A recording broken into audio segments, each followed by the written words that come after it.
Bienvenidos todos al curso Intensivo de Anatomía. En esta ocasión vamos a hablar un poco acerca del miembro inferior.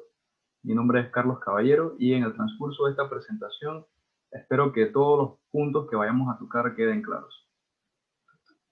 Bueno, iniciando, el miembro inferior lo podemos dividir en una serie de huesos. Primero, los que vienen formando parte de la cintura pélvica. Inferiormente vamos a encontrar a los huesos del muslo, bueno, el hueso del muslo, los huesos de la pierna y los huesos del tarso. Iniciaremos entonces con el hueso coxal.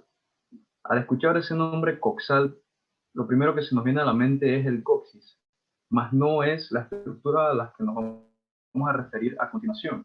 El hueso coxal es esta estructura que tenemos aquí sombreada en verde. Realmente son dos huesos coxales, uno derecho y uno izquierdo, que forman la cintura pélvica, articulando posteriormente con el sacro y anteriormente articulándose los dos pubis en la articulación conocida como la sínfisis del pubis. Seguimos.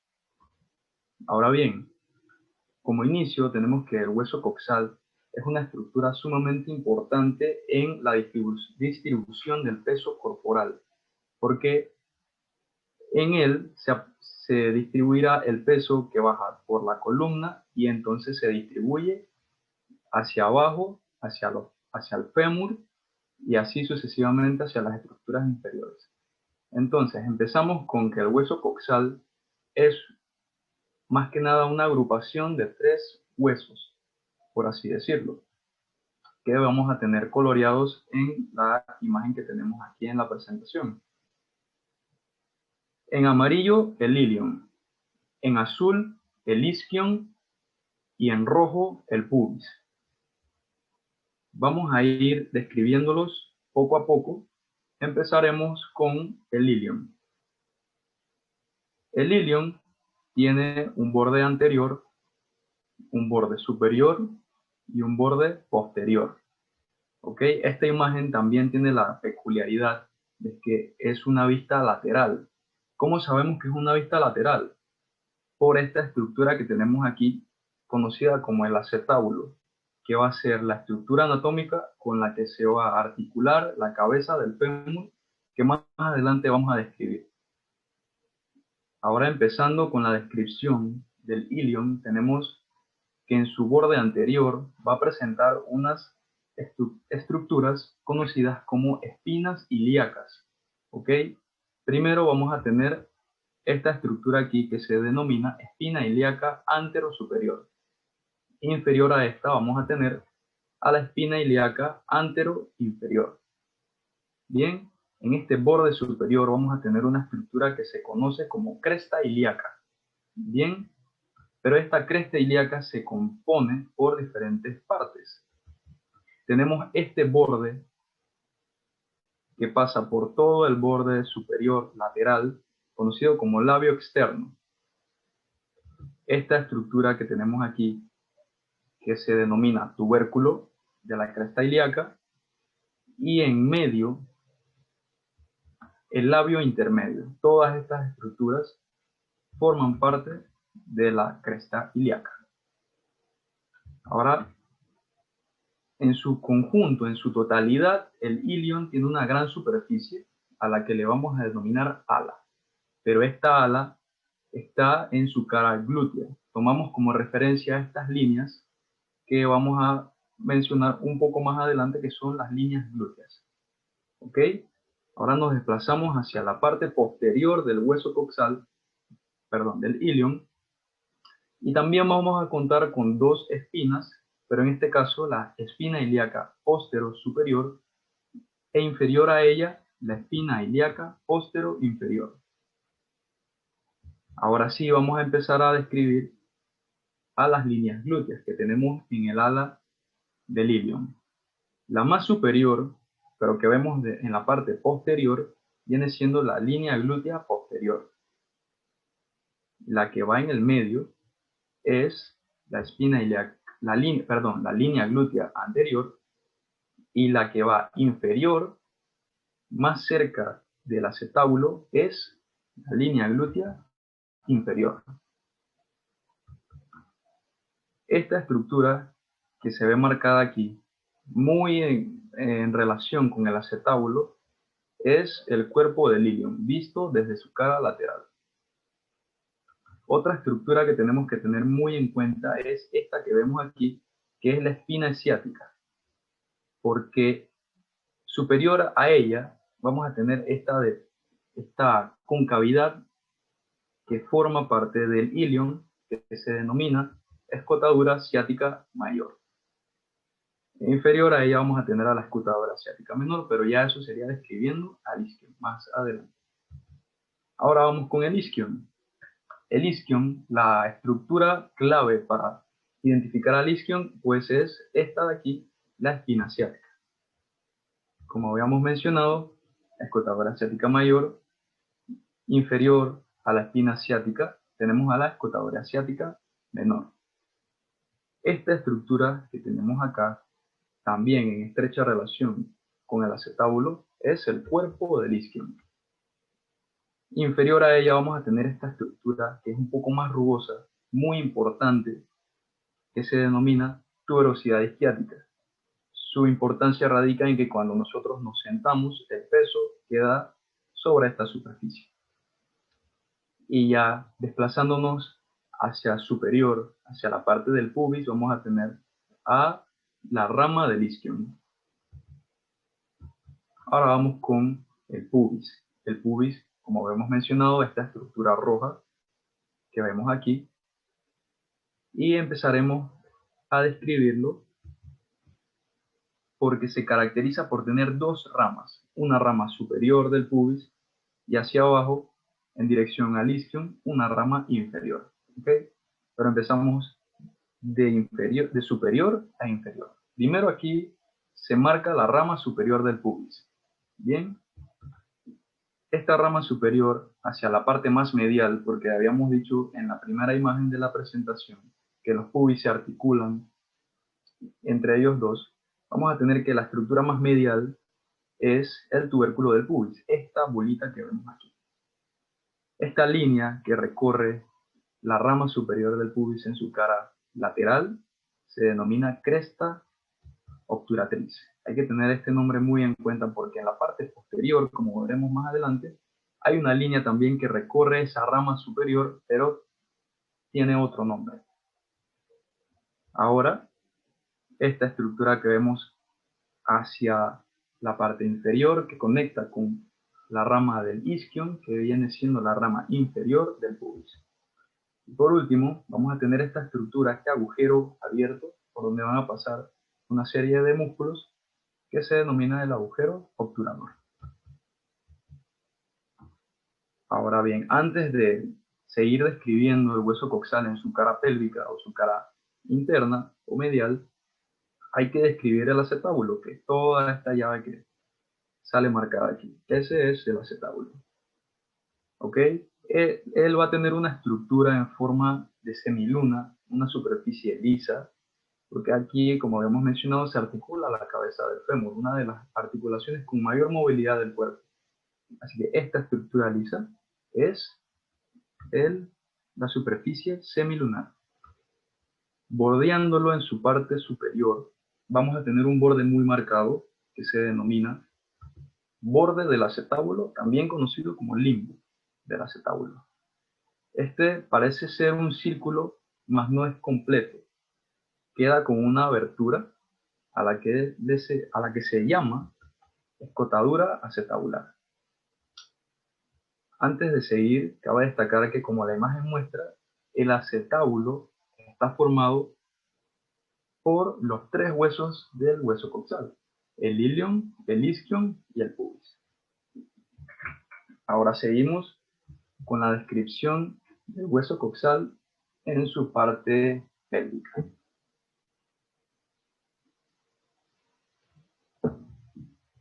Primero veremos esta estructura que, como vimos en su cara lateral, viene siendo el ala, pero desde su cara pélvica. En su borde superior vamos a ver también un borde muy marcado que viene siendo el labio interno de la cresta ilíaca. Como podemos recordar, toda esta superficie superior es la cresta ilíaca del ilion. Desplazándonos hacia la parte posterior, vamos a ver esta estructura también un poco más rugosa, que viene siendo la tuberosidad ilíaca. Y en su parte más posterior, que articula con el hueso sacro, es la superficie auricular para el sacro. ¿Ok? Ahora, desplazándonos más hacia inferior, vamos a ver que el ilion presenta esta elevación que se conoce como línea arqueada. Si seguimos esta línea arqueada hacia su parte medial, vamos a ver este abultamiento que denota la unión del ilion con el pubis, y a esta elevación se le denomina eminencia iliopúbica. Ahora seguimos con la descripción del hueso coxal. Como vimos en la imagen anterior, tratamos de hacer mención más que nada de las estructuras que no podemos apreciar, que no pudimos apreciar desde la vista lateral. El hueso isquion, pues, se ven prácticamente las mismas estructuras. Vamos a ver la espina ciática, vamos a ver al cuerpo del isquion, pero desde su cara pélvica. También se logra apreciar la tuberosidad isquiática, aquí en la parte más inferior. Esta, que es la rama del isquion, y pues la escotadora ciática menor, y así. Ahora vamos a describir al pubis. Ok, el pubis, vemos aquí en su parte superior, tenemos a la rama superior del pubis. Como habíamos mencionado en un principio, vemos esta línea que recorre la parte superior, pero en su cara medial o pélvica. Esta línea se denomina línea pectínea, recordando que pues, el nombre cambió. En su parte posterior, perdón, en su cara medial se denomina línea pectínea, en su cara lateral, cresta obturatriz. Hay que tener un poco de cuidado en eso. Si seguimos la línea pectínea, también nos lleva hacia el tubérculo del pubis, que es esta estructura que vemos aquí, este accidente óseo, perdón, vemos el tubérculo del pubis. Desde esta vista medial podemos ver a la superficie auricular, perdón, la cara sinficiaria del pubis, que es la parte que articula con el pubis del izquierdo, perdón, que este es un hueso coxal derecho. Y acá, hacia inferior, también logramos ver a la rama inferior del pubis. Otra estructura aquí que se logra apreciar es esta depresión que vemos aquí, que está en estrecha relación con el agujero obturador y se denomina surco obturador. Y eso sería todo en cuanto al hueso coxal. Ahora empezamos con el fémur. El fémur es el hueso que encontramos en el muslo. Es el hueso más largo del cuerpo, al igual que es el más fuerte. Este hueso que tenemos aquí en pantalla es un fémur derecho. Entonces esto lo podemos saber porque tenemos que tener en cuenta que la cabeza del fémur siempre es medial. Recordando pues que la cabeza del fémur articula con el acetábulo del hueso coxal. El fémur es un hueso largo, por consiguiente lo vamos a dividir en tres partes. Una epífisis superior, una diáfisis y en una epífisis inferior. Entonces, empezamos a describir al fémur. Esta es una vista anterior y esta de acá a la izquierda es una vista posterior del fémur. Entonces, esta estructura que vemos aquí es la cabeza del fémur. La cabeza del fémur va a tener una fosita a la que se le conoce como fosita de la cabeza del fémur o fosita para ligamento redondo, que va a ser una estructura bien importante tanto para fijación con el hueso coxal como para la irrigación de la cabeza del fémur. A la cabeza, en su trayecto, vamos a ver que hay una estrechez que viene siendo el cuello del fémur. Ahora bien, vemos que en su parte lateral hay unas prominencias. Vemos aquí estas prominencias, estas estructuras bien prominentes que se denominan trocánter. ¿Ok? Pero este es el trocánter mayor. Acá, más inferior al trocánter mayor, vamos a ver otras prominencias, pero no son tan notables como el trocánter mayor, son un poco más pequeñas, que también se denominan trocánter, pero este de acá en su parte anterior, este en su parte posterior, vienen siendo el trocánter menor. Ok, ahora hay que tener especial atención en lo que se va a mencionar. En su cara anterior, la línea que me conecta el trocánter mayor con el trocánter menor se denomina línea, esta que vemos aquí en verde, línea intertrocanteria. Desde una vista posterior, que es la imagen que tenemos a la izquierda, esta estructura cambia de nombre. ¿Ok? Entonces vamos a tener que esa estructura que me conecta trocánter mayor con trocánter menor desde su vista posterior se denomina cresta intertrocanteria. Ahora seguimos describiendo al fémur desde su parte posterior. Vamos a ver que en su recorrido hacia el trocánter menor vamos a ver un pequeño abultamiento que está marcado aquí, que viene siendo el tubérculo cuadrado. Seguimos el trayecto y antes de llegar al trocánter menor hay otra estructura aquí marcada que se denomina espolón. En la superficie, en la parte superior, muy próximo al trocánter mayor, vamos a ver también una depresión. Está un poco cubierta por el trocánter mayor. A esta depresión se le va a llamar como fosa trocánteria, que se aprecia más desde una vista posterior. Esto en cuanto a la epífisis superior. Ahora vamos a describir un poco más la diáfisis. La diáfisis del fémur en su cara anterior es lisa. No hay tantas estructuras, tantos reparos anatómicos que ver. Entonces vamos a prestarle atención a los que vamos a ver en la parte posterior.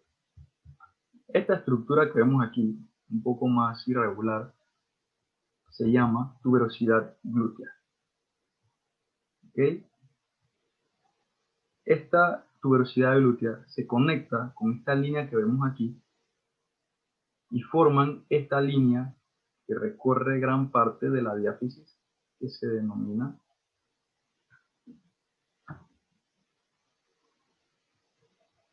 línea áspera. Pero esta línea áspera está bifurcada posterior y superiormente.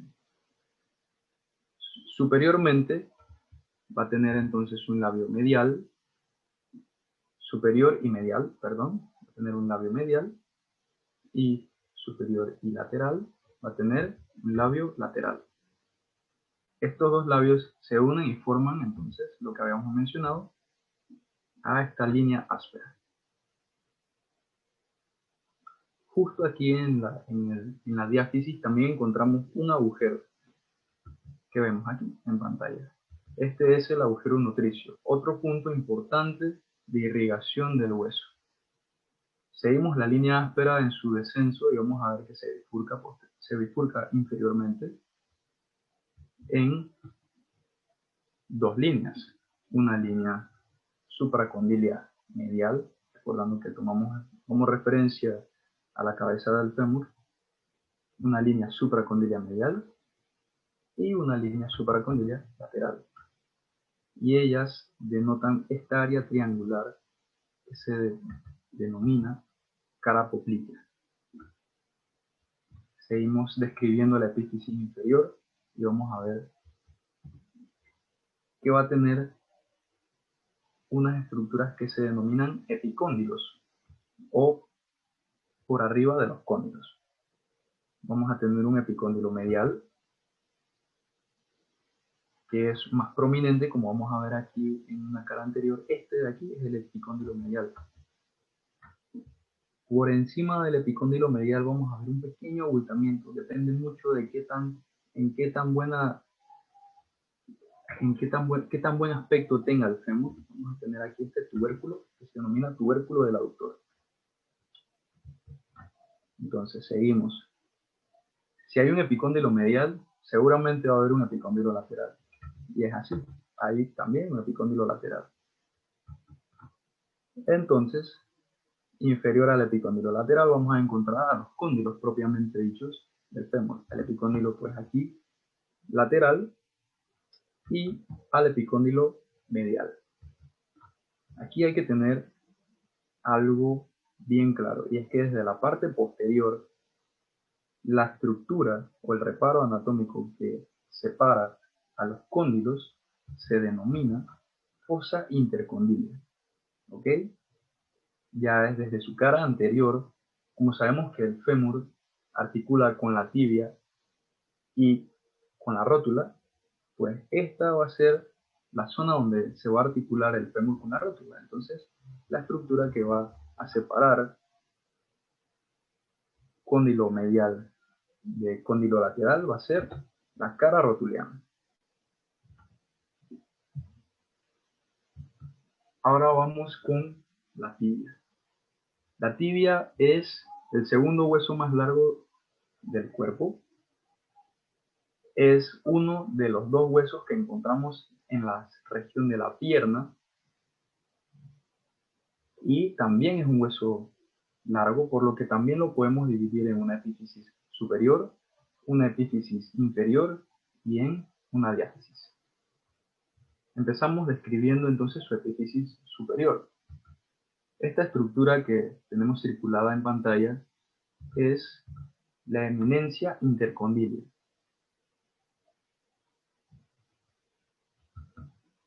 Esta eminencia intercondilia va a ser una estructura importante porque ella separa dos zonas o dos áreas, el área intercondilia anterior y el área intercondilia posterior, que veremos en la siguiente imagen, que van a ser zonas importantes que van a tener una estrecha relación con los ligamentos cruzados de la articulación de la rodilla.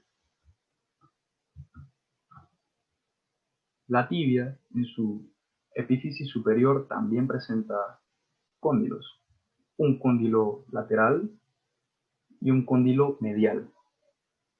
La estructura que vamos a tomar como referencia para saber qué es medial y qué es lateral es esta estructura en su epífisis inferior, que conocemos como maleolo medial.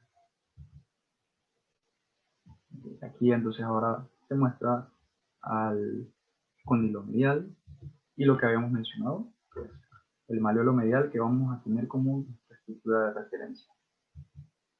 Ahora tomamos esta imagen, la recortamos y la estudiamos un poquito más detalladamente porque esa eminencia intercondilia está formada por dos estructuras, dos tubérculos.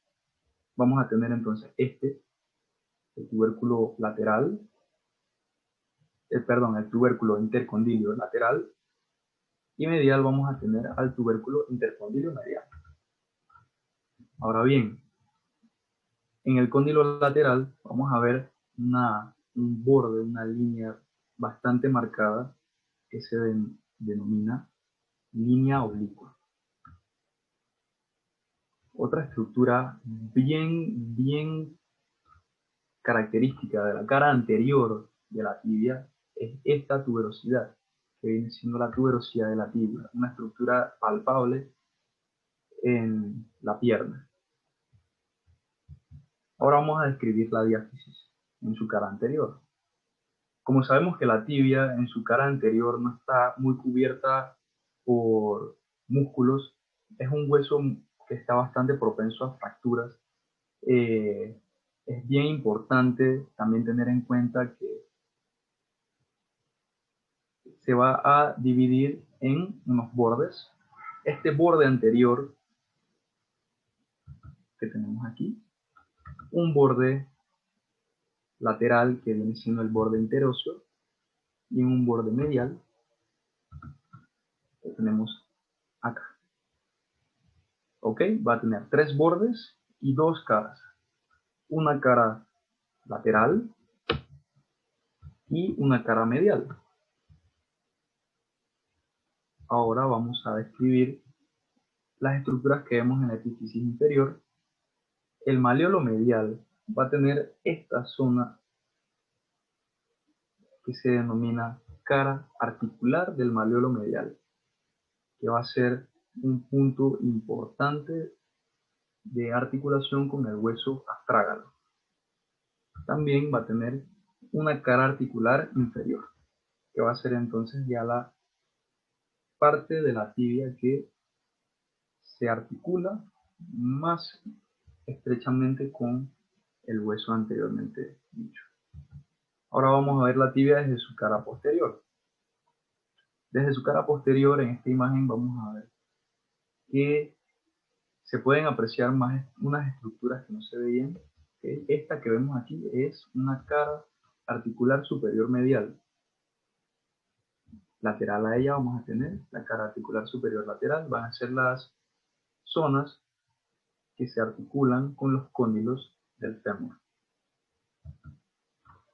Aquí vamos a tener una estructura que se conoce como el surco para la inserción del tendón del semimembranoso. No suele verse mucho, pero se ve en el tubérculo, en el cóndilo medial.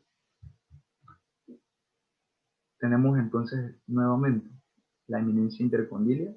Habíamos dicho que en su parte anterior va a estar el área intercondilia anterior. Por consiguiente, en su parte posterior va a tener el área intercondilia posterior. Esta estructura es muy característica de la parte posterior de la tibia, que viene siendo la línea del sólido. Si nos ponemos a observar más detalladamente, vamos a ver que también va a tener un agujero en su parte posterior para la irrigación, o sea que es el agujero nutricio. Vamos a tener también una cara posterior en su epífisis distal. Recordamos que es el malleolo medial. El malleolo medial va a tener un surco, se denomina surco malleolar.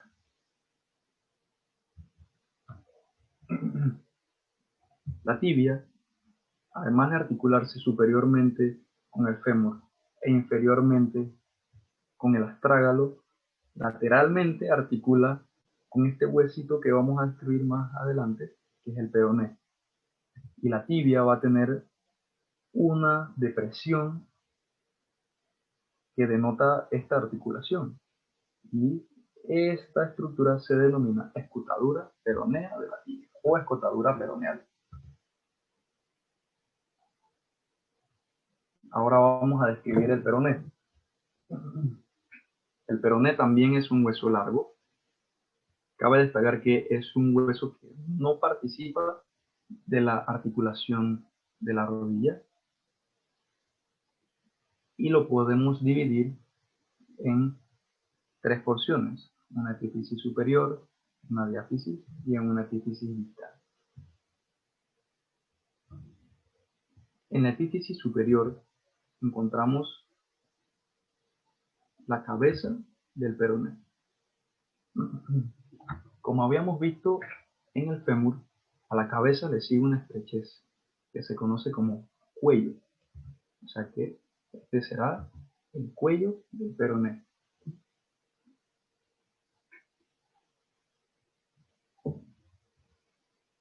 Ahora vamos a describir la diáfisis del peroné. En la diáfisis vamos a encontrar dos bordes muy marcados. Vamos a tener primero al borde anterior, que es más lateral. Vamos a tener medial a él el borde interóseo. Interóseo porque entre la tibia y el peroné hay una articulación de tejido conectivo que pues le da el nombre a este borde interóseo. También va a tener caras, va a tener una cara lateral y una cara medial.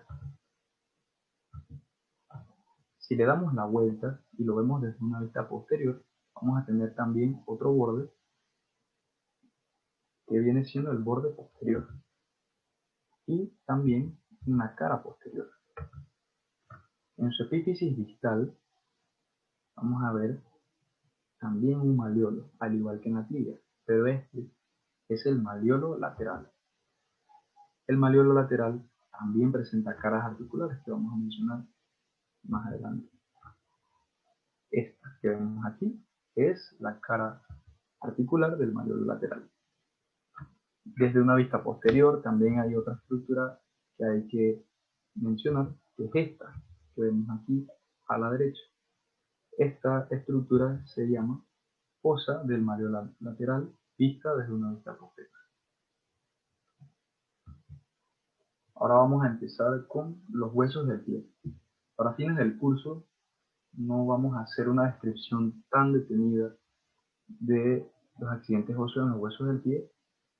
La finalidad más que nada es que sepamos las diferentes partes en las que se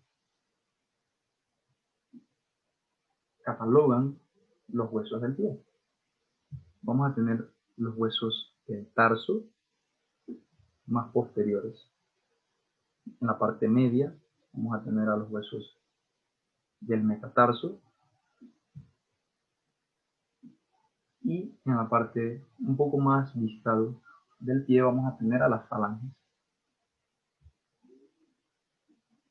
Vamos ahora de atrás para adelante. De las falanges vamos a tener falanges distales, falanges intermedias y falanges proximales. En los metatarsos, pues una cuenta, primero, segundo, tercero, cuarto y quinto metatarso. Ahora vamos con los huesos del tarso. De los huesos del tarso, ahí empezamos con los cuneiformes, que son los huesos que tenemos aquí en rojo, son mediales, y vamos a tener que hay un cuneiforme medial, un cuneiforme intermedio y un cuneiforme lateral. Lateral al cuneiforme lateral vamos a tener este hueso que tiene una forma más cúbica, que es el cuboides. Ahora en la parte media vamos a encontrar al hueso navicular o escafoides. Este hueso que vemos en morado es el astrágalo. El astrágalo es el hueso que articula directamente con la tibia. Y en la base vamos a tener este hueso que es mucho más prominente, un poco más robusto, que viene siendo el hueso calcáneo. Ahora vamos a hacer un pequeño repaso de la región glútea.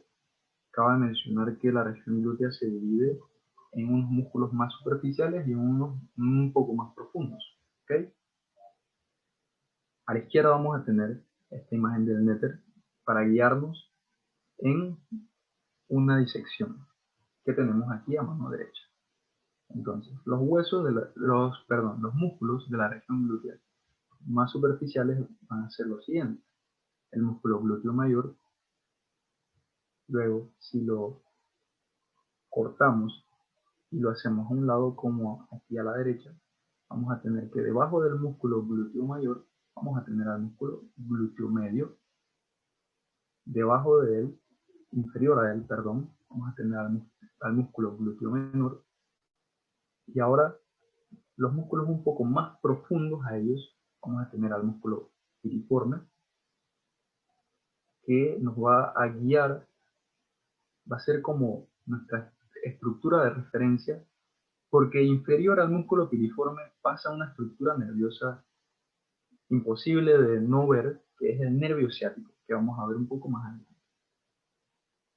Inferior al músculo piriforme vamos a tener a los gemelos, al gemelo superior, vamos a tener al músculo gemelo inferior, y entre los gemelos al músculo obturador interno.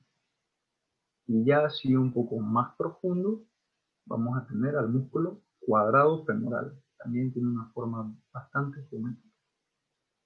Entonces, vamos a tratar de guiarnos en esta disección. Esta disección la sacamos de un video de YouTube muy bueno. Aquí le dejamos el enlace para que le den una vista. Y empezamos.